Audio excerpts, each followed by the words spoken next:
church bells rang, and for a second I thought I was hallucinating. I was standing in the back row of a wedding, her wedding, staring at my mother in a white gown, veil spilling to her elbows, holding hands with the man who was supposed to be mine.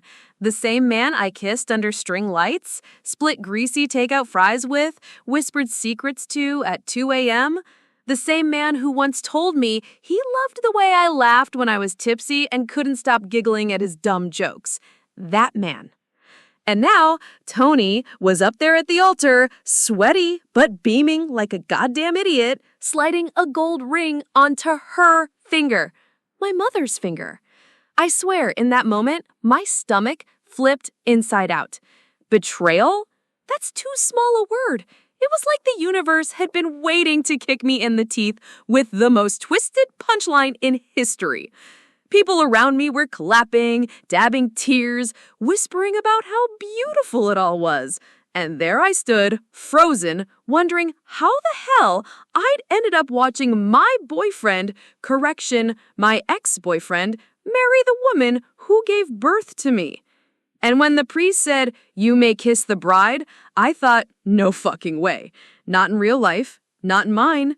But they kissed, right there. My mom married the man I was seeing. And that's the part where you're probably asking yourself, how the hell does something like this even happen? How could a mother do that to her daughter? How could a guy sink that low? And most importantly, what the fuck did I do about it? We'll get there. But first, let me rewind, because if you don't know who I am and what this family was like, you won't fully understand why the revenge I cooked up was so dark, so sinister, that people still bring it up in hushed tones like a goddamn campfire story. My name's Lauren. I'm 26 years old, born and raised in Charleston, South Carolina. And before this circus of a wedding, my life was ordinary. Not glamorous, not tragic, just ordinary. I rented a modest apartment above a bakery that always smelled like sugar and bread at 5 a.m., the kind of place where the pipes rattled like they were possessed, and my neighbor downstairs chain-smoked so much the smoke seeped through the vents. I worked at a small marketing firm near the harbor. Not flashy, but it paid my bills and kept my caffeine habit alive. And yeah, I wasn't flashy. Not like my mom, Valerie. Or Val, as she insisted on being called after she turned 50, like shaving off syllables could shave off years. Valerie was the kind of woman who refused to age quietly. Her nails were always French-tipped, her hair dyed just enough to look naturally golden, her face stretched tight with Botox so clean she couldn't frown if she wanted to. She collected younger men the way some women collect shoes, and she loved wine stronger than her sense of shame. Me? I was jeans and sneakers, dark hair tied back in a bun, makeup only when the occasion demanded it. I liked quiet nights on my couch, Thai takeout curtains balanced on my knees, and watching crime documentaries until I passed out. So when I met Tony, tall, broad shoulders, construction workers' forearms that made steering wheels look erotic, and a grin that lit up a dive bar, I thought maybe, just maybe, life was finally throwing me something good. He wasn't rich, but he was solid. We had late-night tacos at sketchy food trucks, strolled the Battery with ice cream dripping down our wrists, kissed under neon signs in downtown bars like we were the leads in our own B-movie romance. But Valerie had a sixth sense, like a fucking shark smelling blood in the water. If someone else was happy, she circled. She met Tony at my birthday dinner. And from the way her hand lingered on his arm when she laughed at his joke, I should have known. Valerie didn't just flirt. She tested fences, then drove a tank through them. At first, I brushed it off. Who in their right mind would think their mom would cross that line? But then Tony stopped answering my calls, started canceling plans, acting distant. And then came Valerie's announcement. Botox smile gleaming, glass of Merlot in hand, she told me she was seeing someone special. And when she said she wanted me to meet him, guess who walked in behind her? So when I stood in that church in Charleston watching them say I do, don't think for a second this was just about heartbreak. This was war.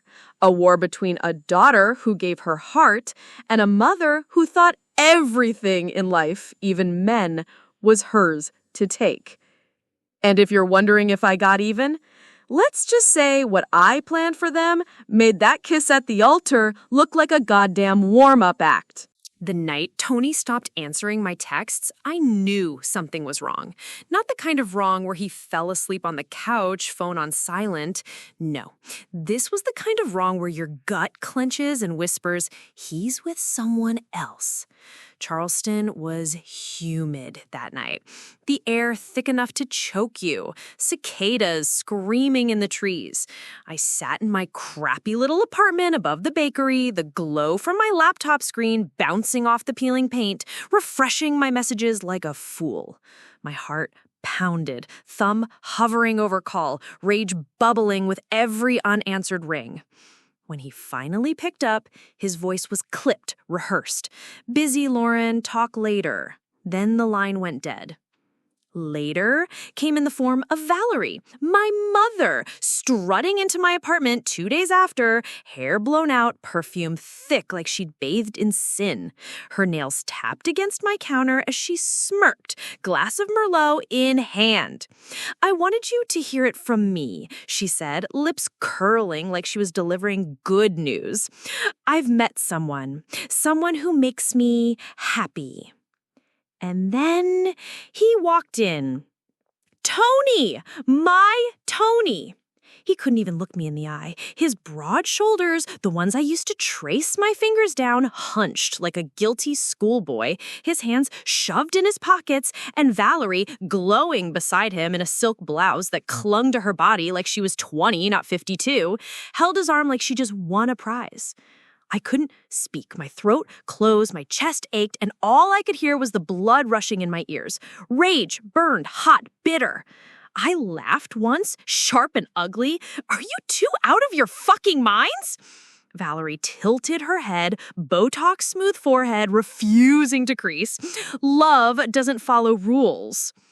Love? I almost choked. My mother, draped in silk and selfishness, calling that love. Tony flinched, jaw tight, still not looking at me. Coward.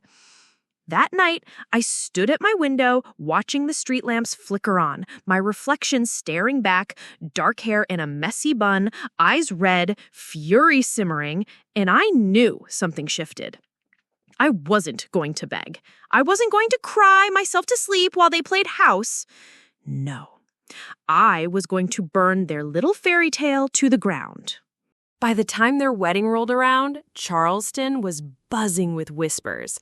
Valerie had always loved a spectacle, and this was her crowning act. 52 years old, draped in white silk like innocence could be bought, marrying a man 20 years younger than her own reflection. The invitations were embossed with gold leaf. The reception booked at a historic mansion on the Battery, the kind of place where every chandelier glittered like it was judging you. I wasn't supposed to be there. Valerie made sure of that. It'll be awkward, darling, she'd said over the phone, her voice honeyed poison. Besides, this day is about love. But I went, not as a guest, as a ghost. I slipped in with the caterers, black dress simple enough to pass as staff, hair pulled tight, tray in hand. My pulse hammered with every step, but my smile, calm, controlled. The ballroom was cinematic. Roses in every shade of blush, crystal goblets lined in rows, the air heavy with perfume and champagne. Guests in tuxes and gowns whispered about how radiant Valerie looked, how handsome Tony was. Radiant? My ass! Under the chandeliers, her face was stretched so tight with Botox she couldn't fully smile. And Tony, my Tony, stood at her side in a tailored tux, jaw set, eyes darting like a man who'd made a deal with the devil and realized too late the fine print was written in blood. When the priest pronounced them husband and wife, when Tony kissed her and applause roared like a wave, I didn't cry. I didn't scream. I waited. And when the toasts began, I slipped out, trading my tray for something far more interesting, a mic. Good evening, I said, voice carrying through the speakers, smooth as silk over steel. Heads turned, champagne glasses frozen midair. Valerie's smile faltered. Tony went pale. I'm Lauren, I continued, stepping into the spotlight. Valerie's daughter.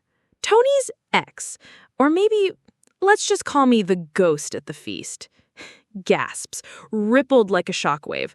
I lifted a glass of champagne, smirking. They say weddings are about love, but let's be honest, this one's about betrayal. Because while my mother was planning her fairy tale ending, she was busy rewriting mine. Valerie's hand clamped on Tony's arm, nails digging, lips stretched in a grin that begged me to stop. Tony's face was stone, his eyes locked at me, terrified of what I might say next. And that's when I paused, let the silence swell, and smiled into the mic. Because the revenge I had planned, it wasn't just about telling the truth, it was about showing the world who she really was, in a way they'd never scrub off, no matter how many filters they used. The ballroom was quiet enough to hear the chandeliers hum. I held the mic like a blade, my champagne glass glinting in the spotlight. Valerie's frozen smile trembled, Botox stretched to its limits. Tony shifted beside her, tugging at his collar, already sensing the air had turned toxic. Where do I even start? I said, pacing slowly across the stage like a performer drawing out the punchline. Do I begin with my mom's fairy tale romance with my ex-boyfriend? Or should I go further back to all the little stories the family pretends not to remember?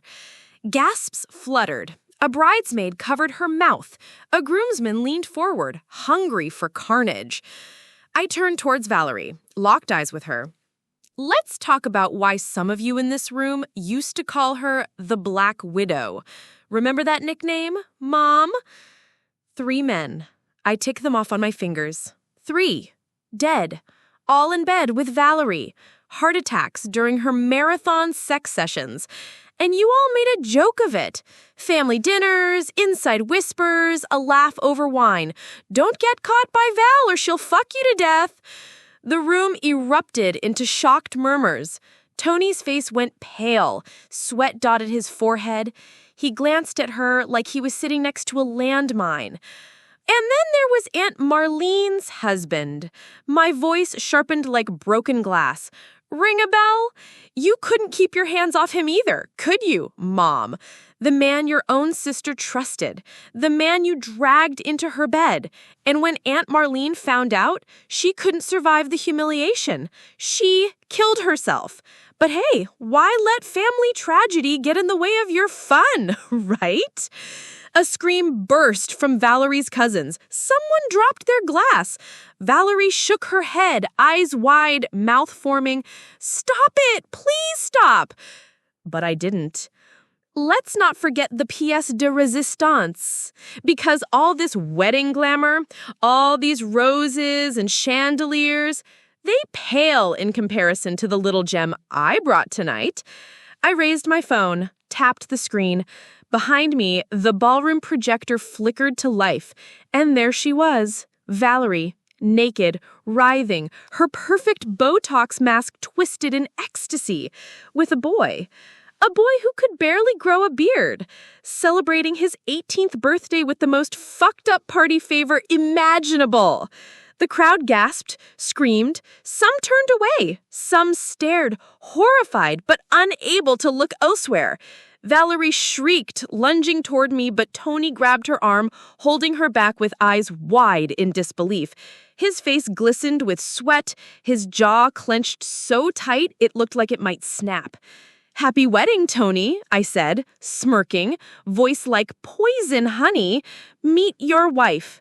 Every unfiltered, sordid, sleazy inch of her. The projector cut off, but the damage was done. Valerie crumpled, mascara running in black rivers.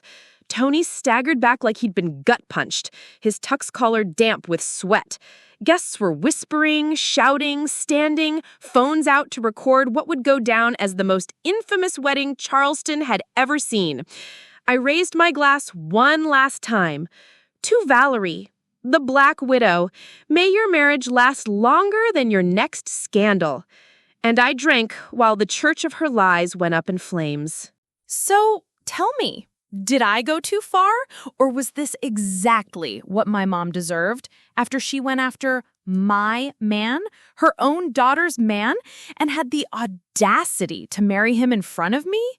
Was I wrong? Or was this justice? Drop your take in the comments. Hit like if you think Karma came dressed in a wedding gown that day, and subscribe for more stories where betrayal gets dragged into the light, no matter how dark or twisted.